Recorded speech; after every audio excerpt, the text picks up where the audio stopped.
The policemen who kill. For the first time, members of Kenya's death squad speak publicly about assassinating suspects.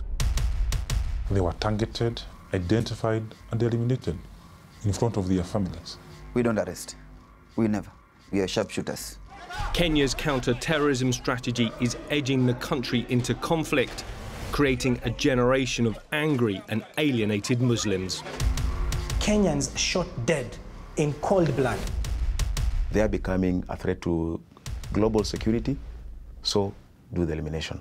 Al Jazeera has been given confidential documents revealing the intelligence that drives this extrajudicial killing program. Intelligence that may have been supplied by Western security agencies. Once they give us the information, tomorrow is no longer there. The report that you gave us has been worked on. Al Jazeera investigates whether global powers are conducting a proxy war in Africa using a rulebook from Israel. A part of the prevention sometimes is to kill the terrorists before trial. President Kenyatta has already faced charges of crimes against humanity at the International Criminal Court. He could soon find himself in the dock again, this time for ordering the killing of Muslim clerics. That execution was planned in Nairobi by very top high-ranking police officers and government officials.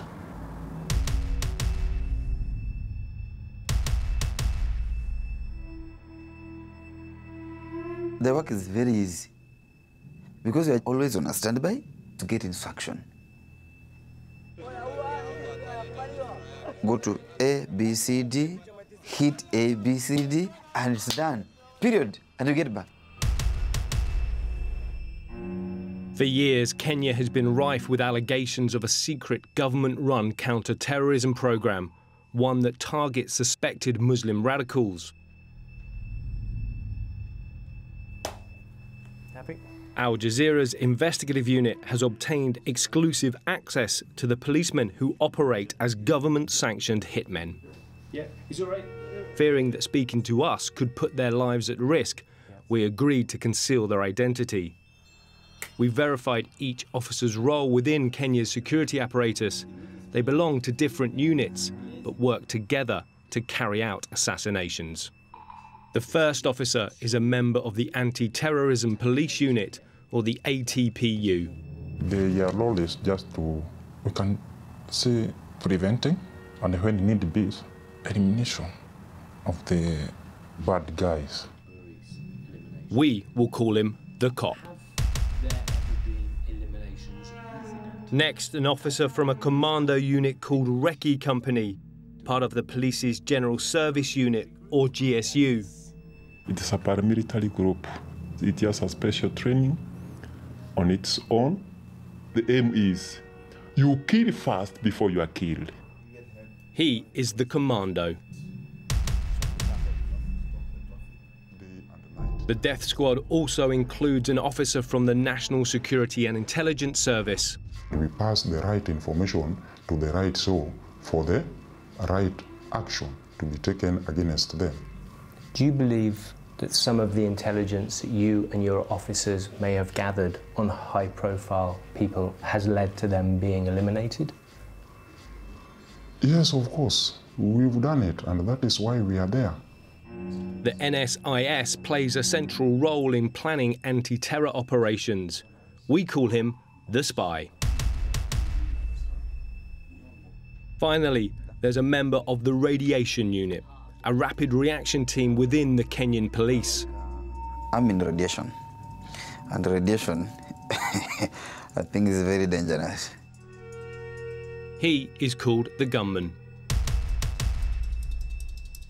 And what kind of specialist activities do the radiation unit do? Issue of eliminations happening here and there in Mombasa, Muslims, radicals, and all that. We are an elimination program.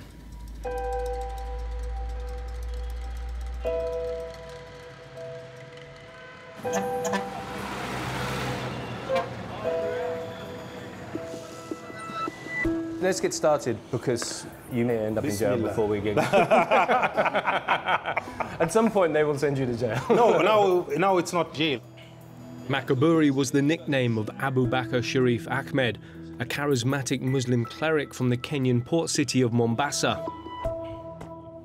So you guys need to sit out of eye line because Makaburi's going to look at you, sitting there. So you need to move somewhere that he can't see you. I met him in November 2013. So I'm supposed to look at you? Yeah. Or look at him? No. Look at me. Makaburi told me that Muslims in Kenya faced widespread government oppression. What do you think the outcome of that kind of oppression will be? The migration of young men going to jihad, because they see it as a lack of law on their side. They cannot get justice, they get oppressed, they get killed, their sheikhs get killed, they cannot go to the government, it's the government which is doing it. Makaburi has appeared in court on numerous occasions, charged under Kenya's terrorism laws, but he was never convicted. How am I a terrorist? Who have I terrorized? That's why I'm in court now for 3 years and nothing has been proved against me. I'm the one who is being terrorized. My life is the one which is in danger. Any sheikh who talks about the Islamic religion as a whole, meaning including jihad, is killed in Kenya. These confidential reports obtained exclusively by Al Jazeera claim to show that Makaburi had extensive links to the Somali militant group Al-Shabaab and that he was planning and financing bombings in Kenya. But despite these alleged links, the authorities failed to produce enough evidence to convict him in court. Makaburi in Mombasa is a very dangerous person to our country. What do you do with such a person? Do you spare such a person because you are observing human rights? Makaburi was placed under surveillance. We move tactically to understand what is taking place on the ground. We collect this information, then we provide it to the right source for an action to be taken.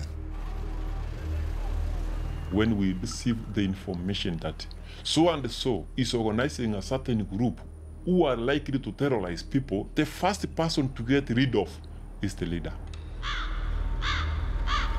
Using the codename Chris for their target, they explained the intelligence needed before they could strike. You cannot just be told today, go and assassinate Chris. I don't know Chris. So number one, I have to be taken through. Who is this Chris? How often does he visit the supermarket? Does he come back after his duties and all that? What time does he arrive home? People known to the target can be used unwittingly as part of an operation. Sometimes we may use somebody to bring the person to a certain place where we can get this person, we eliminate, and then we... So you must understand who is this Chris first before Chris is assassinated. I'm very sorry to say that. Depending with the information that we have at that time, that's when we develop the idea whether we go to eliminate or to spare this person.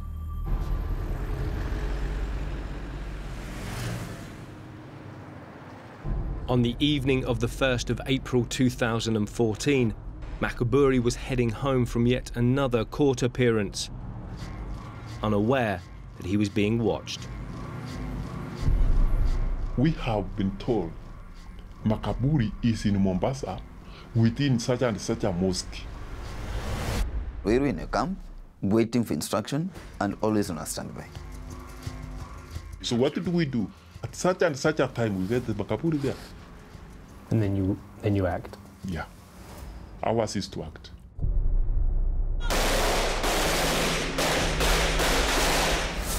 Makaburi was shot as he left the courtroom.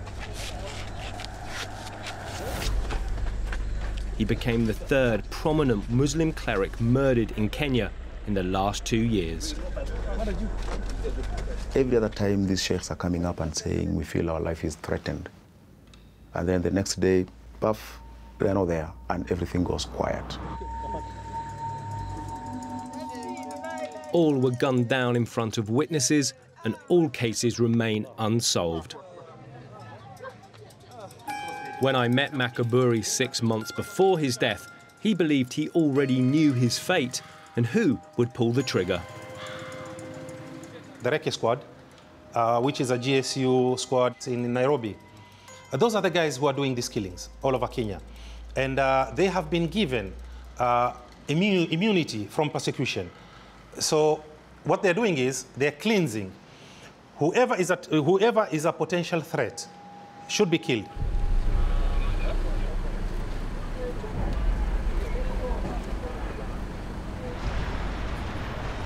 Human rights groups have highlighted a further 18 suspected Islamic radicals gunned down by the police over the past 2 years. When someone is killed, at least show that you are concerned, that you're carrying out investigations. Show us that you are able to track some of the killers. But you can't have people being shot dead every week, and then the government does nothing. The fact that these individuals, so high profile, have been assassinated in broad daylight sometimes, and then followed up with basically no investigation, raises serious questions about what the goal is by the Kenyan authorities. Who killed Makaburi? Makaburu was killed by the police. That execution was planned in Nairobi by very top high-ranking police officers and government officials. The government did it. Yeah. This is the person who is bringing trouble here. Let us eliminate and we have peace.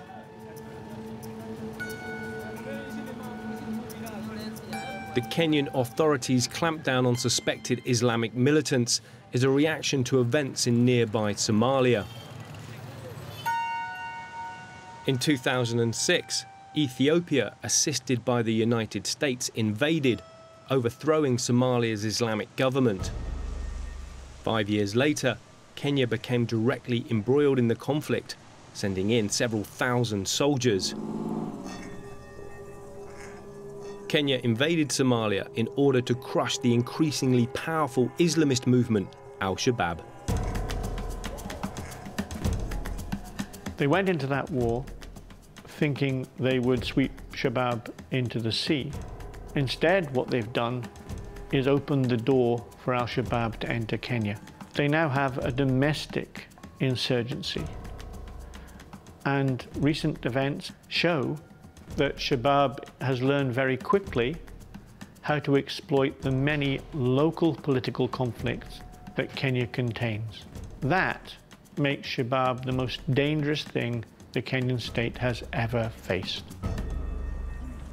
Since the invasion of Somalia, there have been multiple attacks by Al-Shabaab inside Kenya. There's no denying how serious the threat is here in Kenya. We've just been told that one of the main police stations in Nairobi has been hit by an IED.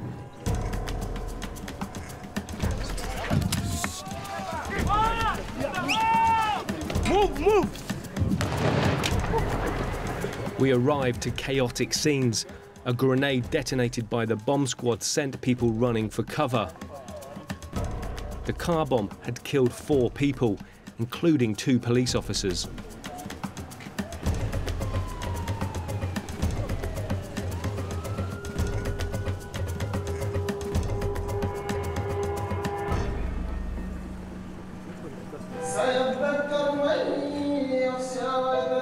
Muslims have been in East Africa for centuries and now make up at least 10% of Kenya's population. This is the Masjid Musa Mosque in Mombasa. The government claims the sermons here are encouraging violence against the Kenyan state.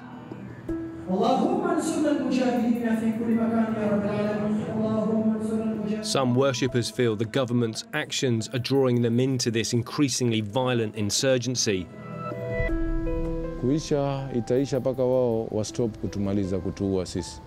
Ndio maana ukaona paka mimi sasa hii nimeficha hii sura yangu. Tu wametupigia paka misikiti, ndani ya misikiti wameua watu. Ni makosa makubwa hayo.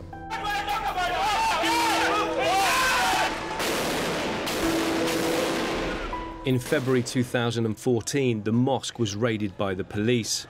By the time the operation was over, 8 people had died, Over 120 worshippers were arrested. Some have never been seen again. Even now, as we are speaking right now, their families don't know where they are. They are not in police cell, they are not in police custody, they are not in jails.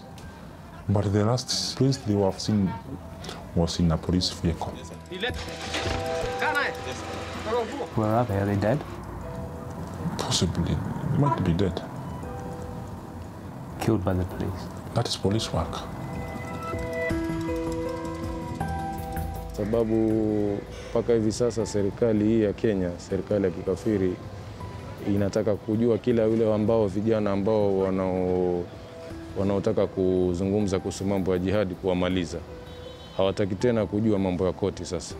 Sasa ni kuamua sasa ikiwa kuna vijana wote ambao wanaotaka kuendeleza hii ibada ya jihad ni kuwamaliza. The Masjid Musa Mosque has long been at the heart of the conflict enveloping Kenya. It was here that Sheikh Aboud Rogo, one of the most controversial imams in East Africa, delivered his sermons.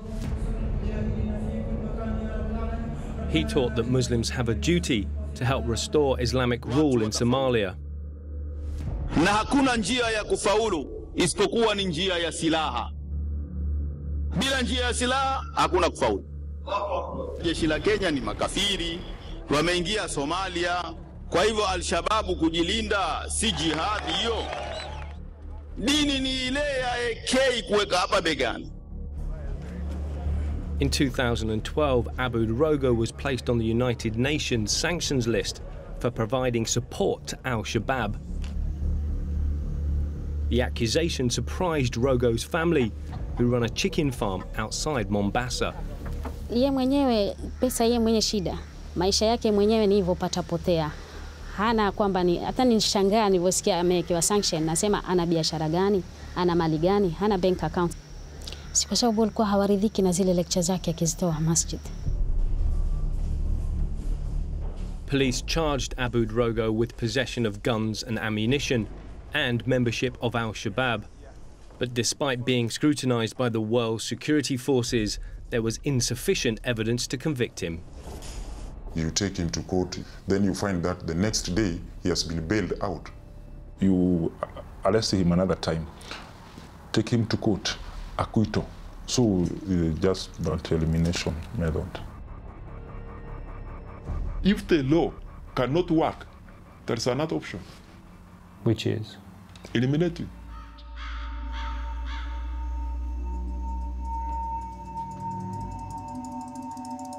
Lakini nilikuwa najua iko siku babangu atauawa.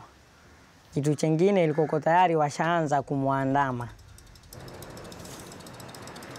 One morning in August 2012, 7 months after walking free from court, Aboud Rogo was driving his wife to hospital. Sasa nikawa pia I was wondering kwa nini leo barabara iko kimya hivi. Hata sijazungumza kitu. Nikasikia kama burst ya tire. The vehicle that the sheikh was in was isolated from the rest.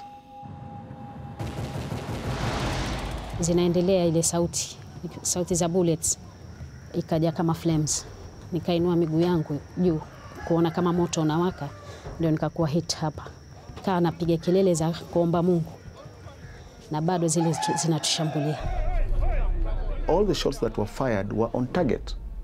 It's only one that went off target and this hit the wife on the leg, but the rest were on target. This is something that is done very professionally. Na vile alivyokwenda very slow paka chini, ndio mimi nikapiga kelele, nilikuwa na watoto nikamwambia kwisha, baba yenu ameshauliwa.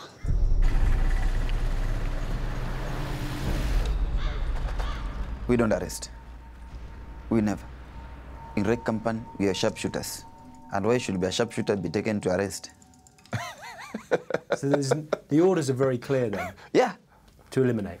Red Company is a sharpshooter, and the sharpshooter is always on target.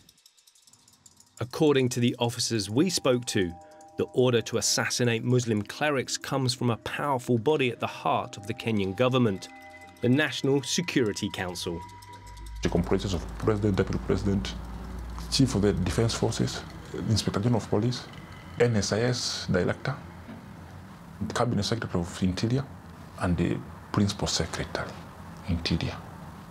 Any decision is made within that club of people. President Uhuru Kenyatta and other members of the National Security Council have categorically denied the existence of an extrajudicial killing program.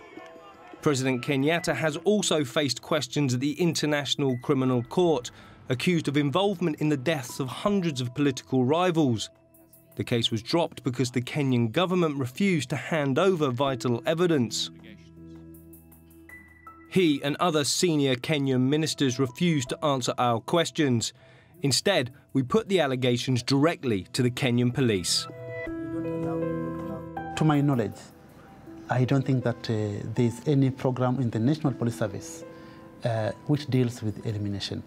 What is your response when people say that the government are behind those killings? These are issues which are under investigations. Can you at least deny that it was the Kenyan government's involvement? No, I can't comment on that because at my level, there are things which I cannot come out and speak because I don't speak on behalf of everybody. I speak on behalf of the National Police Service. But these accusations are against the police. Why can't you comment or at least deny that? Suffices to be left at that so that we don't go there. Why? That's, I think, is more on me than on the institution I speak for. Were you on any of the operations to kill any of those high-profile imams in Mombasa? Yeah. But I can't disclose now. When the authorities say to me that they played no part in the killing of high-profile imams, are they lying? They're lying. I can tell you that they are lying. We've spoken to officers, though, who say that their units were involved in the elimination of those imams. Well, I want to comment respectfully. Let me not comment on that. So the position of the Kenyan government to serious accusations of illegality, extrajudicial killings, is no comment. Is that what you're saying? No, I'm not saying that. What is the response of the Kenyan government then? Well. As I said earlier, allow me not to go into that. With the greatest respect, I can't allow you not to go into that because that is your job. I spoke to a serving GSU officer from the radiation unit. Makuburi was eliminated. We were ordered by the government. I can't... I have another ATP officer, Makuburi, killed by the police. It was planned in Nairobi by high-ranking officials. Can you at least deny that that's true? No, I cannot deny or I cannot agree to that. Coming up, the complicity of the Western governments that train and support the death squads. Their failure to act is allowing state violence to spread through Kenyan life.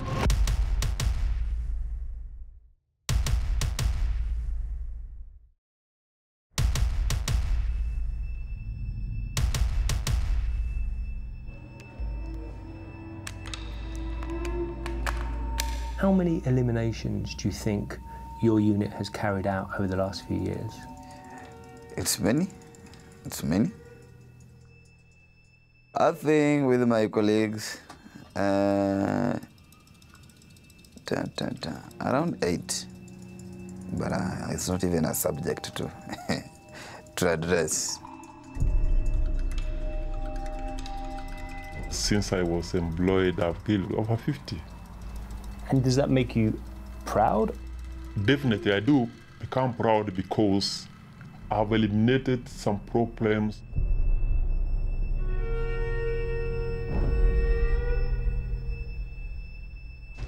Day in, day out, you hear of eliminating suspects.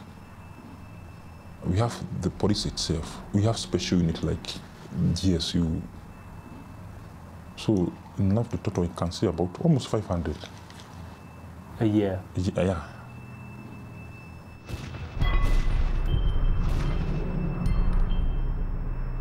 Extrajudicial killings have been happening at an alarming rate. People have now considered them as just any other act. They've become so normal, or so to speak, such that the government does not feel in any way that this is something we need to address. We know for a fact because we see those killings happening within our communities almost on a daily basis.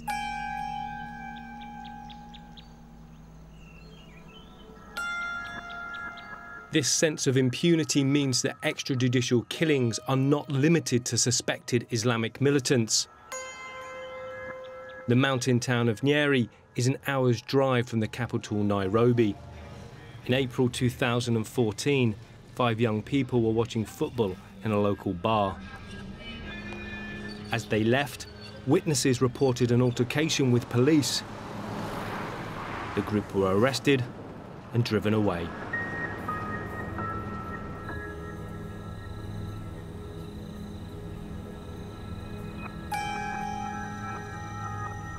Saa 12 hapo jirani yangu nikasikia redio ikatangaza kuna msichana kuna watu walipatikana, msichana akiwa hata na matope kama amewekwa juu ya miti.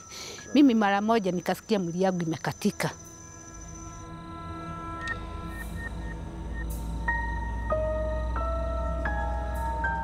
At her daughter's feet were the bodies of 4 young boys shot in the head.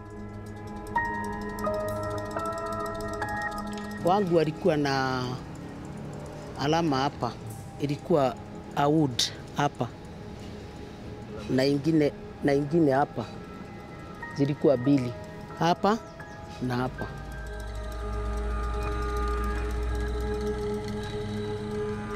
Alikuwa na hapa na hapa, alafu sijui kama mdomo alikuwa, kwa sababu alikuwa anatoa ile damu na mapua na mdomo. The 2 boys were lying there. 2 other boys were lying here.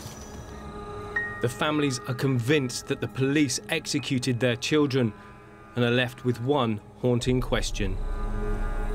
Nikauliza ni kwa nini tu, naweza kutaka tu kujua.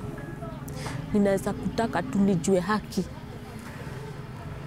Ndugu yake alikuwa analia, sema ndugu yangu hata hajakaa mwaka tu nje, amekaa miezi. Kuna maswali mingi sana. Walikufa nini? Au watoto walikufa nini? They were taken from a club. My research has indicated that they actually were taken to a police station and then not booked in, taken to a forest and shot dead. The police had a great liking of the forests. They would often take people out there in order to shoot them. Philip Alston is the author of a United Nations report on extrajudicial killings in Kenya. It followed hundreds of deaths after the elections in 2007. His investigation delivered a damning indictment of the Kenyan police. They were not what one might call discriminating. A lot of the killings were simply casual, accidental, as it were. Someone that you arrest, someone who won't pay a bribe, someone who gets in the way of a cop who's running a bar or something like that. Just dispose of the people. He found that the police would frequently respond with unlawful force. The conclusion I reached was that killing was widespread, that it was basically part of the way in which the police force operated, that it wasn't just tolerated by the senior police but directed by them.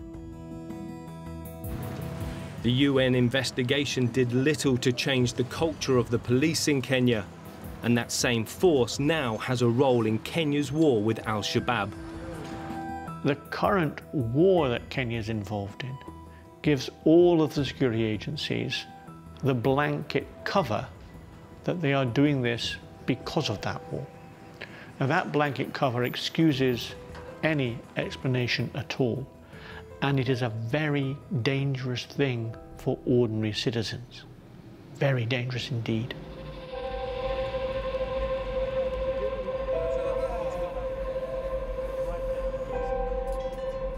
A fortnight after the killings of the 5 young people in Nyeri, security sources claimed in the media that the victims had links to the Somali militant group Al-Shabaab.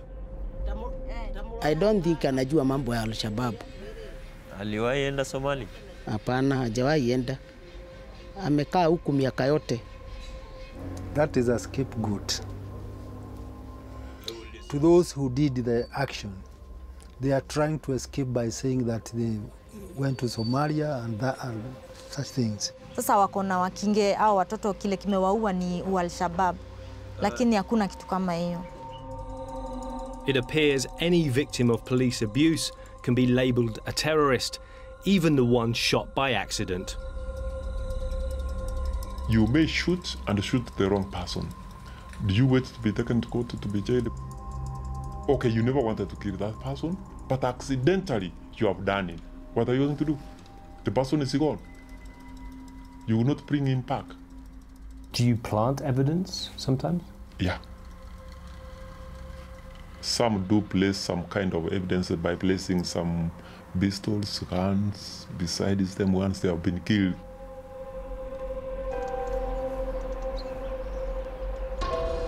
Police killings are rarely independently investigated in Kenya.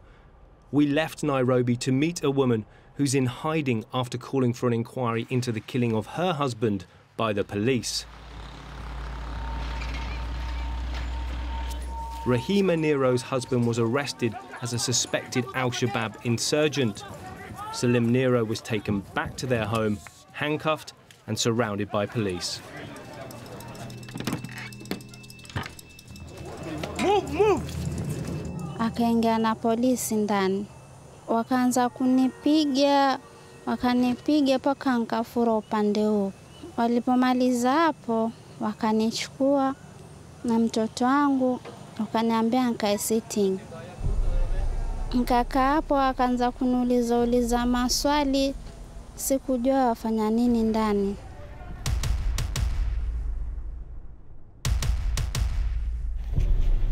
Walipomaliza hapo, nikasikia milio ya risasi ndani.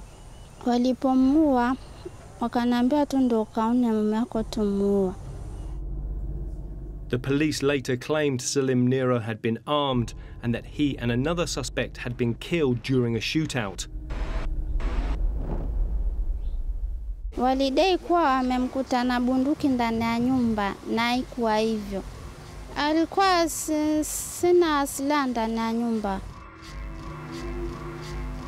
I can remember they were even shot in front of their family. They were targeted, identified, and eliminated.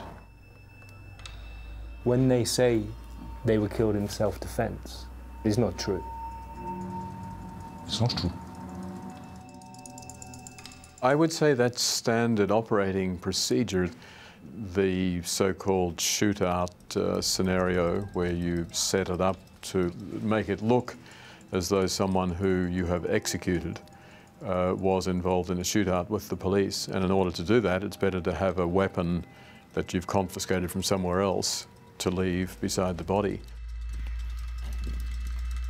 The police will tell them that was a suspected terrorist. We found 1 gun and 2 rounds of ammunition, and that's it. You're already labeled as a suspected terrorist. And unfortunately, this is what the fight against terrorism is using now to further violate rights with impunity.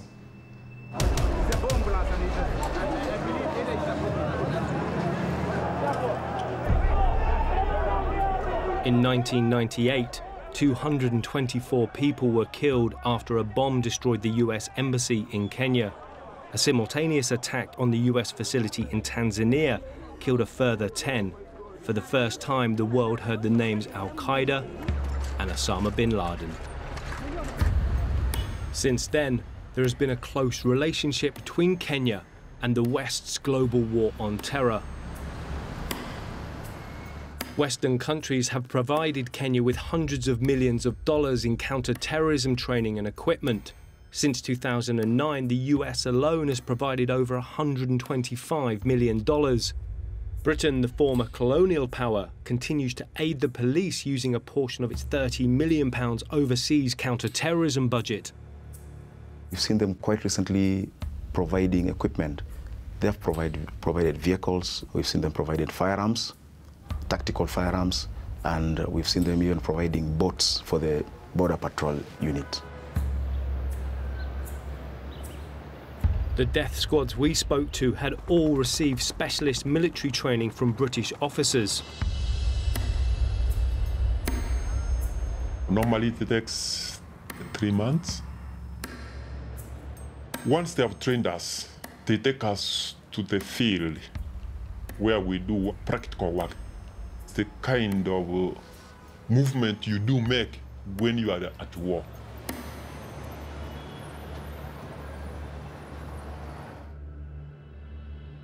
The link between the British intelligence service and their Kenyan counterparts is at the core of this relationship. The British are training the intelligence persons. We are getting very good training on how to conduct what we call the surveillance. So we are getting very, very advanced ways of getting information. If we get any person in Kenya that is a threat to the security of the UK, then we need to pass over this information to the MI5 so that MI5 can come in and actually utilize that intelligence. Israel also has strong intelligence links to Kenya. We have been leaked confidential police documents appearing to show Israeli intelligence that highlights threats to their interests in Kenya. Information like this is allowing Israel to exert growing influence over Kenya's counter-terrorism strategy. There are some departments that are getting some training from the Israelis. This secret document obtained by Al Jazeera reveals that Kenya and Israel have developed a close understanding on intelligence matters. Israel's foreign intelligence service Mossad is allowed to run safe houses and its own operations in the country, and in return, Israeli agents have exposed the activities of foreign intelligence networks to the Kenyans. Initially we had Britain, the Israelites came in, but there was some kind of argument. They wanted to have GSU as a unit under the Israelites, but the British denied. However, the government is doing that secretly. In terms of training, the GSU long ago moved away from predominantly British training towards Israeli training. Police have a sense, I think, that the Israelis understand their problems better than the Brits and other Europeans do, in the sense that the Israelis are themselves fighting an internal counterinsurgency. They understand what might be needed in such a war, and their attitude towards what you have to do is far more permissive and perhaps less rules-bound than are some others.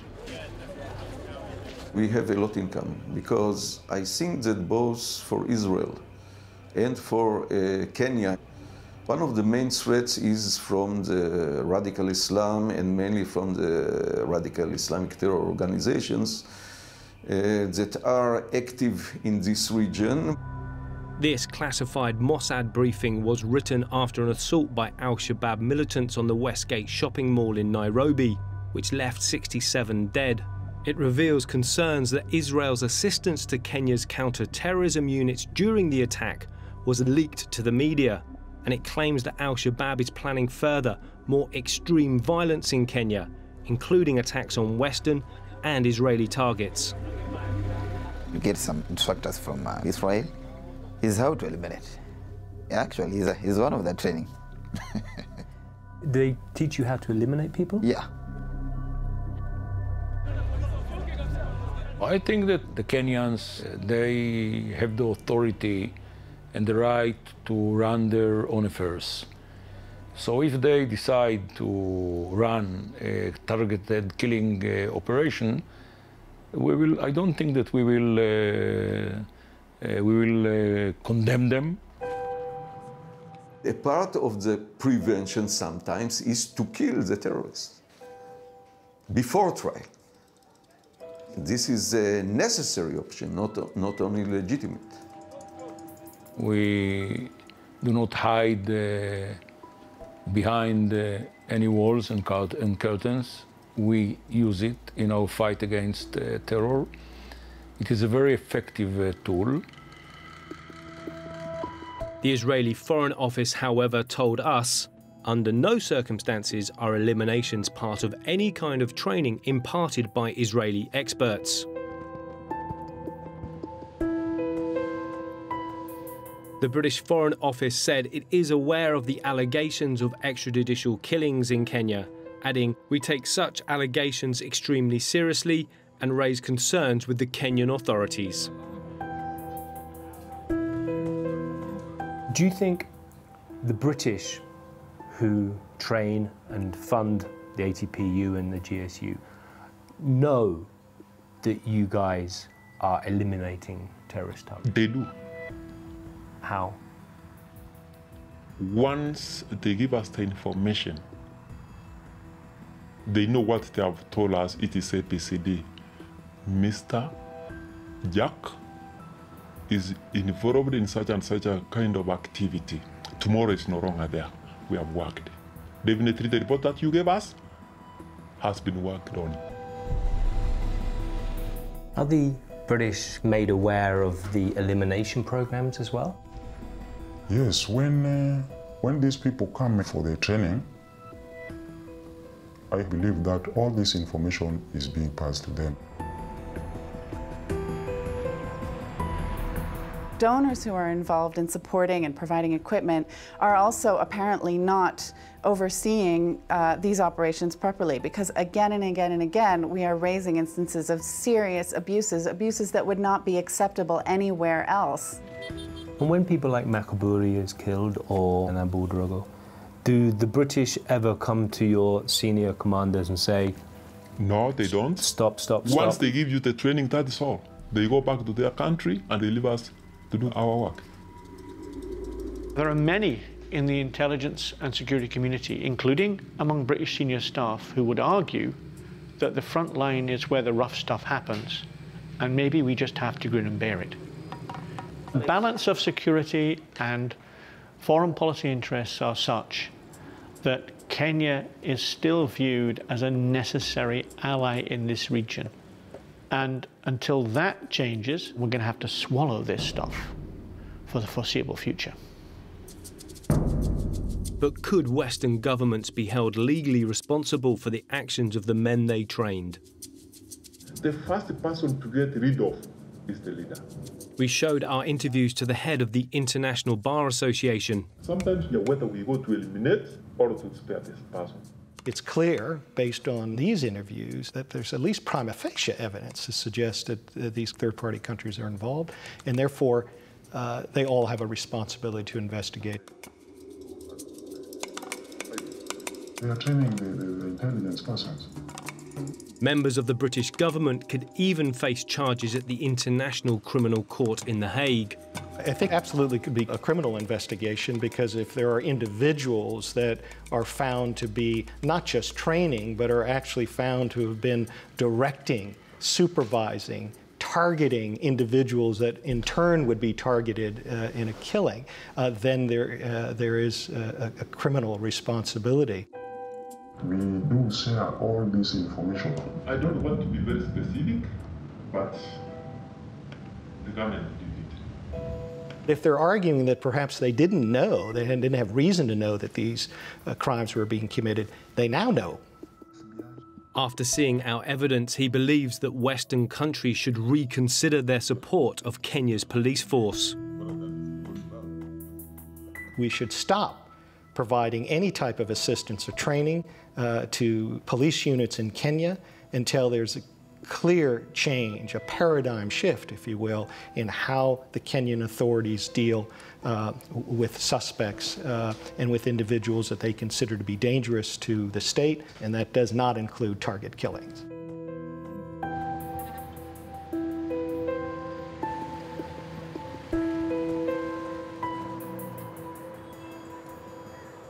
In 2014, in response to the growing violence, 2 major tourist companies suspended holidays to Kenya.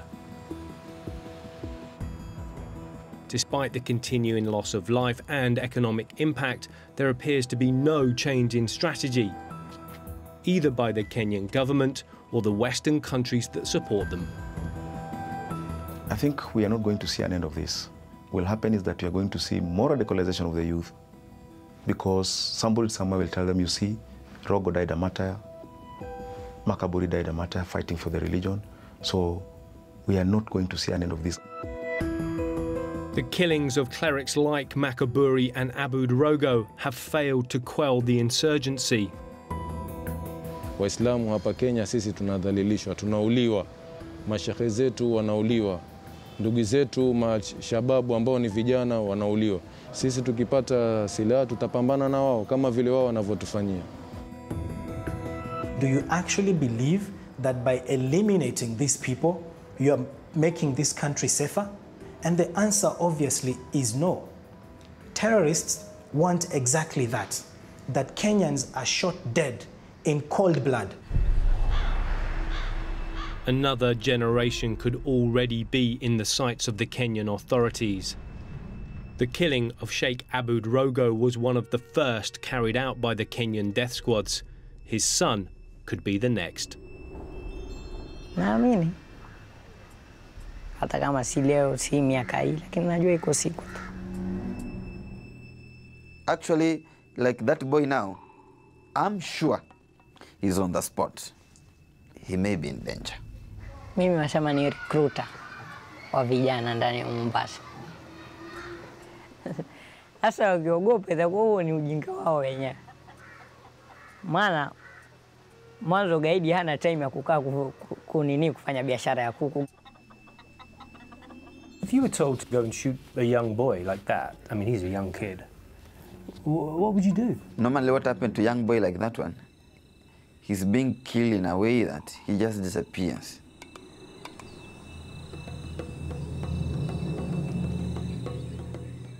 He can be killed and thrown in the next forest, really be eaten and forgotten.